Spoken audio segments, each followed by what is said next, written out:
Good evening, everyone. We are Alejandra Betancourt, Felipe Velez, and Natalia Tiusaba, and we are going to present you the Germany's climate change profile. Germany has always been important when we talk about climate change because of the great impacts that it has left. In the year 1990, this country was producing about 1,249 million tons of greenhouse gases. It is important to say that more than a half of these emissions were produced by the energy industries. Because of this huge impact, Germany started implemented policy to reduce these emissions, and one of those were the increased use of renewable energy. Thanks to that, in the year 2005, its emissions were 1,000 million tons, and the last year they managed to reach 739 million tons. Because of this implementation, this country is one of those with the highest level of energy efficiency, since they achieved to reduce energy intensity by 25%. However, it is important to recall that Germany has to keep working in these reductions because they pretend that by 2030, 65% of the energy within the country will be renewable. Additionally, to contribute to the Paris Agreement, Germany has the target of reducing its emissions by 65% by the year 2030. Furthermore, they want to have zero net emissions by the year 2045, but this is something that has been seriously criticized. To achieve its goal to contribute to the Paris Agreement, besides the politics mentioned before, they have been giving incentives to electric car companies in order to sell at least 30% of those cars.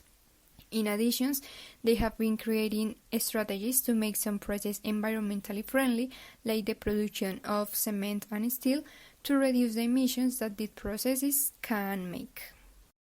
So, the climate change is going to affect Germany in many different ways. Like in terms of health risks, the country expect to have new diseases like chikungunya because of the environmental conditions change, and now it is possible to some species of mosquitoes to live there. Uh, Also, the extreme weather events like intense rainfalls or heat waves, it's going to affect the productivity of the agriculture and the fishing sector. Also, all these changes can represent can affect also the biodiversity in the country. So Germany already implement an emission trading schemes that covers 40% of emissions. So this is they are going to have a first phase that it's like for adaptation. So the price will be fixed. The price for each ton of CO2 emitted.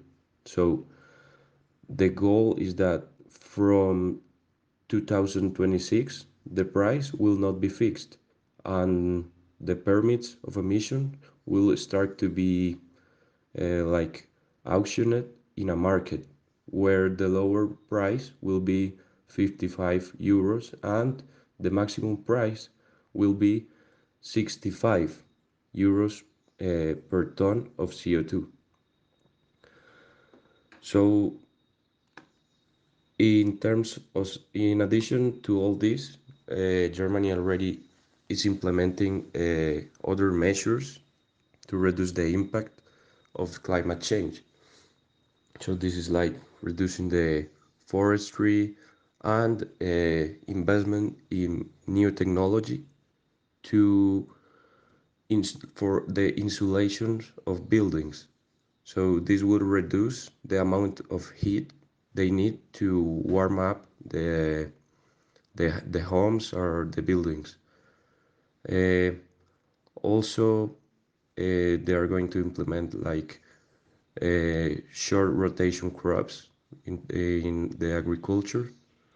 Uh, so they will implement all these measures to reduce the impact of climate change in the different sectors.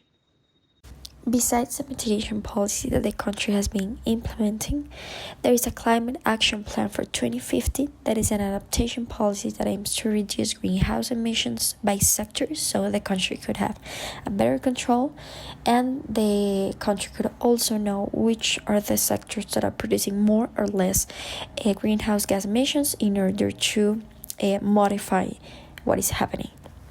It is also going to expand renewable resources and modernize the economy. But there are also certain challenges of moving forward. The first one is that there is a lack of consistency between the targets of the plan and when the Paris Agreement established.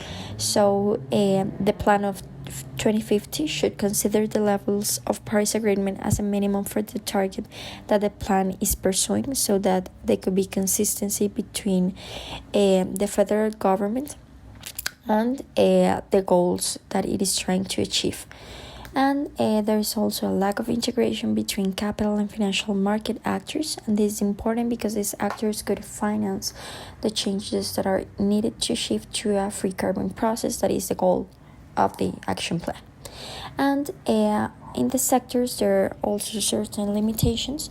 In the energy sector, there is no sufficient importance to energy efficiency, and this is important to the plan because it's relevant to know how is this going to be made, and really which is the importance of the energy efficiency in order to achieve the goals of the plan. In the industrial sector, there is no clear path to change the use of coal, and this is relevant because the reduction of the coal is going to impact positively in the climate change. So it is important to know clearly with which is going to be the measures that are going to be used to reduce this coal. And in the building sector, there is no clear information about the transformation of sustainable buildings, so there is no knowledge of which are the materials that are going to be used and how this is going to be implemented.